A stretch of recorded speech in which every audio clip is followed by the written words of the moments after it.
Hi guys, my name's Ben Guilford, I'm the owner of the Firebrick Company, and in this video we're going to take you through the second part of how to build the dome for your pre-cut brick oven kit.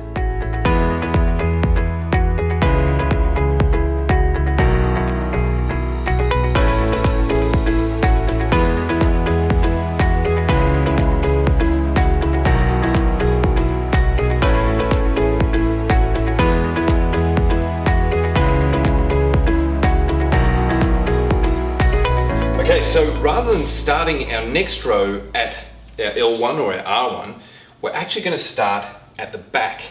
And the reason for that is, well, it's a couple of reasons. The big reason is so that it looks really good when you look into the oven and you see the brickwork, you don't see too many of the stagger bricks. If we start at the back, sort of roughly in the middle, and we start with a full offset, so you see our vertical joints are offset as far as they can be. As we go around, that joint will get smaller and smaller until eventually we're going to need the stagger brick, because what happens is, because the rows they're leaning in, so they're getting shorter and shorter, we end up with these vertical joints. If I sort of come back, our vertical joints end up getting very, very close to each other, which we want to avoid. So to minimize that, we actually throw in one of the stagger bricks, one of the ones with the lines across the back. We'll put that in, and that, you can see straight away, it throws the joint back out into brick bond. Okay, so that's what these are for.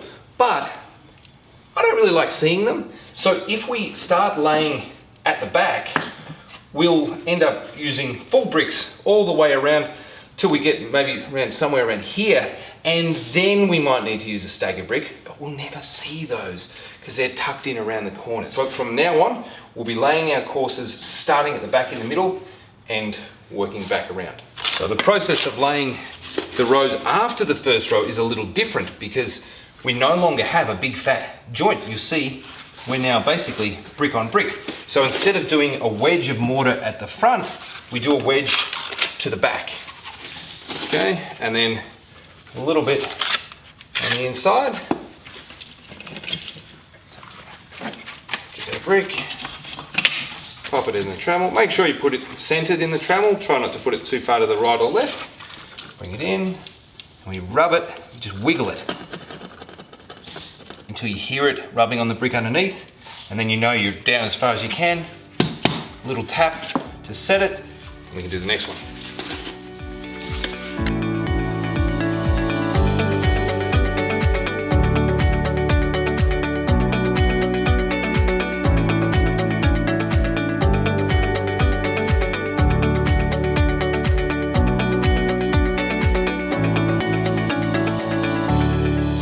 So for those of you who might be wondering, the courses of bricks that make up the dome don't line up with the courses that make up the arches, okay? Because these bricks are tapered, these bricks are not, so we'll actually end up having a bit of an offset, but that's fine, that's all part of the design. All we're doing is actually butting the dome up, buttressing this arch on each side. So we're gonna butt up against that, but we're not tying into it.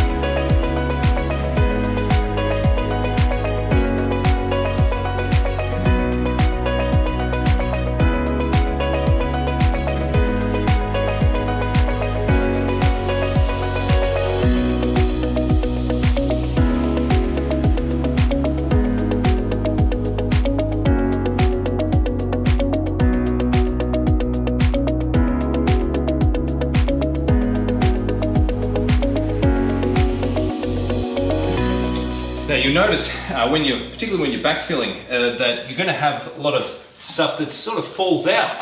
This is perfectly good material, we don't want to waste this. Okay, so just go around your joints and just take off the excess. We we don't need too much sort of hanging out the back. So if you've got lumps of it that have fallen off, grab it while it's still wet, put it back in the mix so you can keep using it. Because again, we do put excess in the kit. We do allow for some wastage, don't worry. But waste as little as you can, and then who knows, you might have enough left over to build a little forge or something. So I tend to dry lay my bricks, particularly these vent arch bricks. I dry lay them so I can see how I'm going and whether or not maybe one brick is bigger than the other. And we found that this brick on the left here is about 1.5 mil bigger than the brick on the right. It's not uncommon, it does happen. So what we might actually do here, because I think this brick was actually sitting slightly higher to begin with. I'm going to swap them around. And now, okay, so now I'm fairly close to that joint. I've only got about 1.5 mil allowance, and on this side I've got about 3 mil. So switched sides, and so now they're a little bit more even. They're a little bit more even on those lines, but this one is still sitting a little bit higher. So what I'm going to do is I'm going to make a mortar joint here that's just slightly bigger than on this side, so that I end up at the same height. So I'm going to aim to end up at the bottom of this line here on both sides, so then we'll be back to level.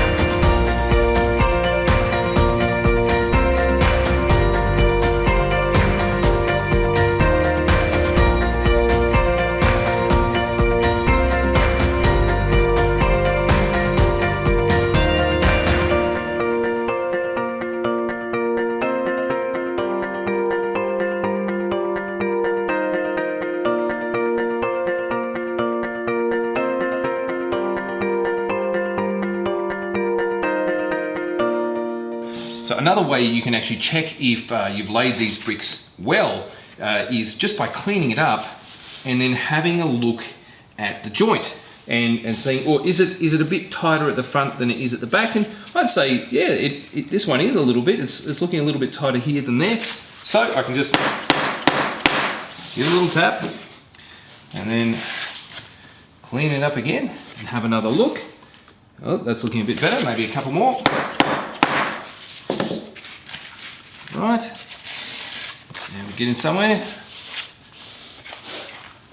Beautiful. Okay, so I can see, just looking at these joints, I can see, are they even? Remember, you do have some time to play with it. That's the beauty of this mortar, is you have a little bit of time to move them around. Even those ones, I still have time to move around. We can just take our time, get them right. And if you do find you haven't got mortar all the way in to the front of this joint, you can just fill it in afterwards.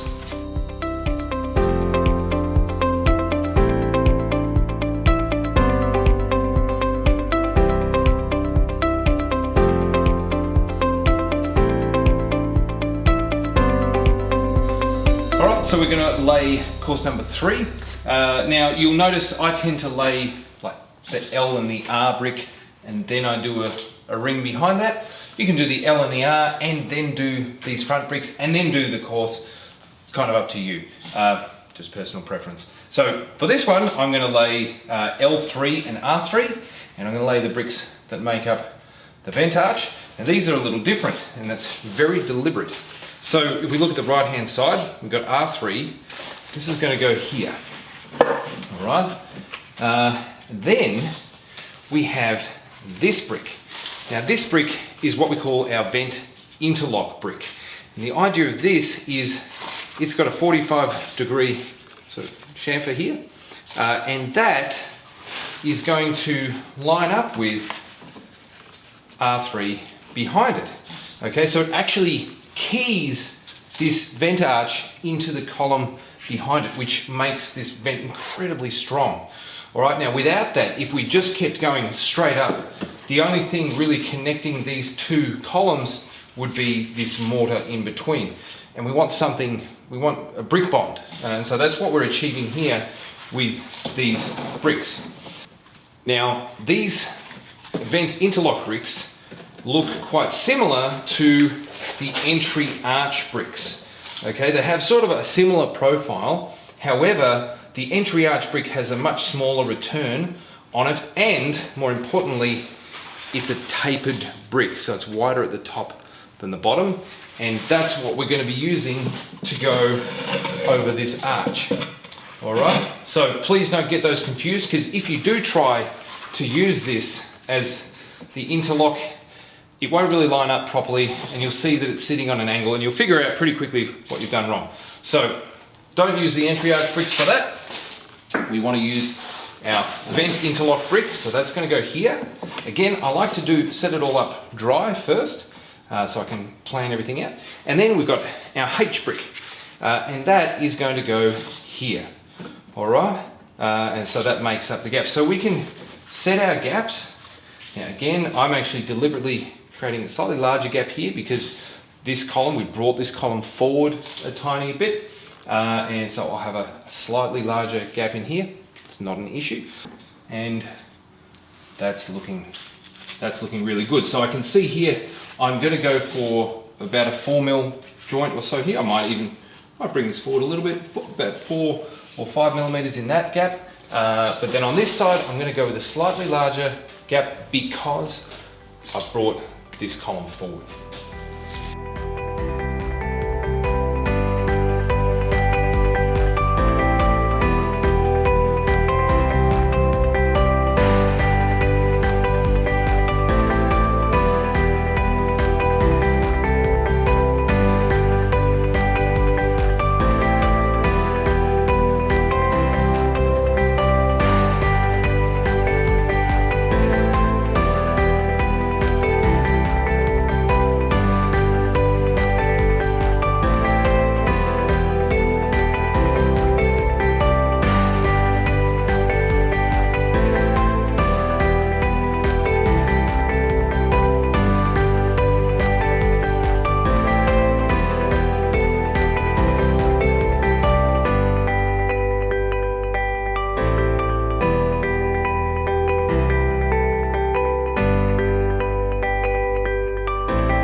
Lay the next row of the entry arch and the vent arch bricks. One thing I do just want to mention, all the bricks for the dome, pretty much all of them, don't need to be cleaned at all, but you may find that some of the vent arch bricks have a little bit of dust left on them from the cutting process, and so we just recommend just wiping those off just to get the dust off so that the mortar sticks well to it.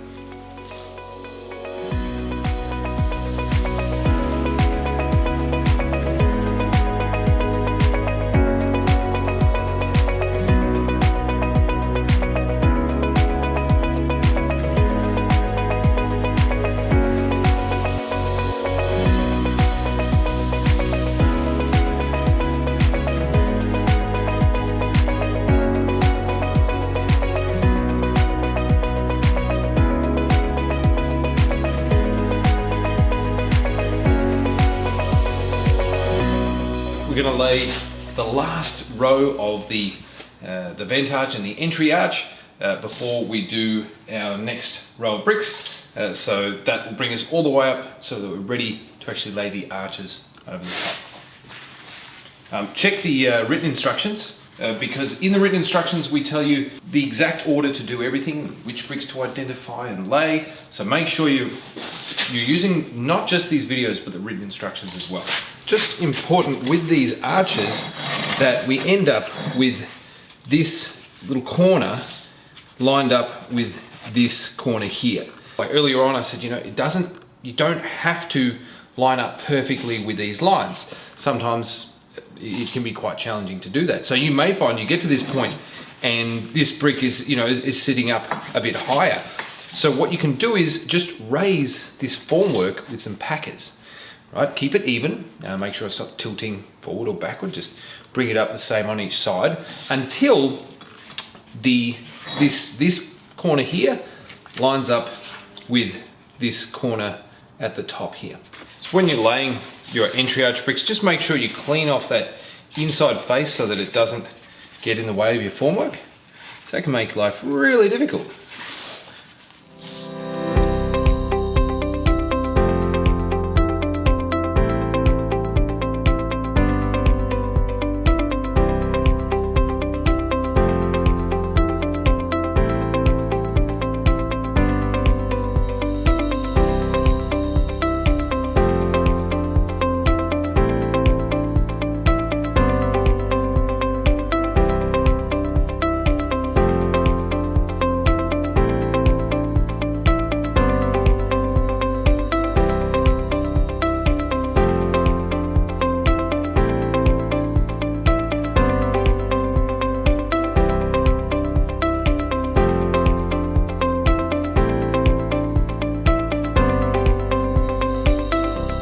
So you might recall at the start, we actually brought the right-hand side of the vent arch bricks forward by about 4 or 5 mil, just because we wanted to square up the front of the oven with the front of the tiles. And it turned out that how I'd set out the first arch, I maybe had it twisted just a couple of degrees. And so to compensate, well, we can adjust the alignment of these arches so that they're square with the front of the floor tiles. And at the time I said, look, you're really not going to notice it. And that's what I want to point out to you now. Now that we've got these built, we haven't done our arches yet, but you'll see it's very difficult to pick up when you're standing in front and looking into the oven. Even now, before we fired it, it's actually quite hard to pick it up because it's just resulted in a slightly thicker joint here, over there, than over here. Now, once we fire the oven, most of this is actually going to go black, so we won't see it at all. But just another one of those things about our kit, that it is quite forgiving. There is room, you know, there's a little bit of leeway, some tolerance in how it's designed, so that you don't have to panic about the really little things.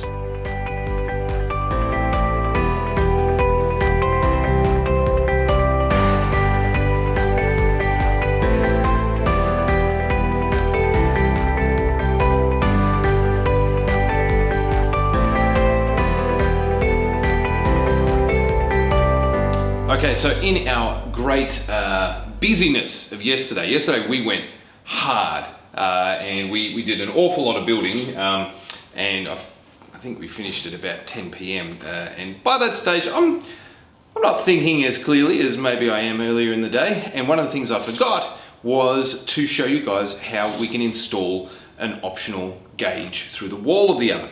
Now, your oven kit, all of our wood-fired oven kits come with a beautiful stainless steel door with a temperature gauge already fitted to it. And really that's all you need, because if you're roasting or baking, you will have the door in the oven and you'll just be cooking from the heat that's stored in the thermal mass of the oven rather than the heat of a live fire, okay?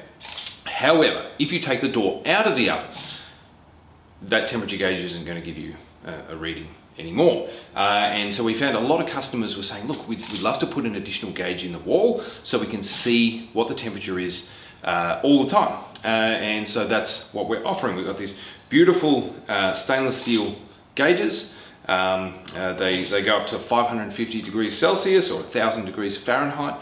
So they go nice and hot. And you can mount those through the wall of the oven so that you have this poking out through your perlite render layer at the very end. Okay, now what we should have done was to have put it in, we actually show you in the written instructions where to put it, we should have actually put it through one of our joints here early on. Now, rather than using the actual gauge, we recommend using a piece of dowel or a rod, something that's the same diameter as the probe that you're installing, and put that through that joint and just mortar in around it, and then let that set. And then when it comes time to actually doing the render, so we've bricked up the whole dome, we put the insulation blanket on, and now we're ready to put the perlite render on. You pull that rod out and you put the probe back in, and then you can render in around that. And if you render in hard around it, it becomes very permanent. To make it so that you can actually pull it out or remove it, you would wrap the head in cling wrap, or we call it glad wrap, and then you nestle that into your wet render, so that once the render is set, you can pull it out again, remove the glad wrap, and you should have a neat little pocket left behind in your render. All right, and so that's how you would install one of these gauges through the wall. They're gorgeous. One thing that we have found, I'll be straight up with you about this is a vacuum sealed gauge, right? It's incredibly good quality. However, it's getting put under really intense heat. Like 500 degrees is really hot. And what happens is the tiny bit of air that is inside this gauge expands at 500 degrees. It expands and it pushes out past the vacuum seal. Then when this cools down, the air inside contracts. It creates an incredibly powerful vacuum, draws in a tiny little bit of air from outside, which ends up creating condensation inside the gauge. Now you can still read it, it still works, but if you do mount it sort of permanently in there and leave it outside, you are very likely to get just a little bit of condensation inside it. Okay, so one solution, of course, is making it removable so that at the end of the night, while it's still hot, you can take it out, take it inside where the air's relatively dry, and leave it inside, and then you're much less likely to get condensation in it. The other thing that you can do is you could install what's called a thermo well. All right, so this is permanently mounted in through the brickwork, and this cup will be on the outside of the render, and it's actually got a threaded insert, so we can screw our temperature gauge into that. Once it's in there, we can screw this in and have that permanently mounted in there. So when at the end of the night we want to remove it, we just unscrew it, and then we can take it out and take it inside. So that's another option. That's what we're going to be doing today. We're going to install this thermo well. So I'm just going to drill a hole through this joint here with our hammer drill. I'm going to take it nice and easy. I'm going to push too hard, and I'm going to mount this through there. Just want to point out here, we've actually got quite a decent gap. It's more than an inch wide on the inside face, probably 40 mil on the outside face, and if you really want to, you could get one of your bricks and grind it down to fit in that gap, but I'm going to use our refractory mixture here because, again, this is more than capable of doing large joints. In fact, when we actually come to bringing the dome in over this arch, we're going to have some really weird gaps and some triangular joints to fill in. We're just going to be using this.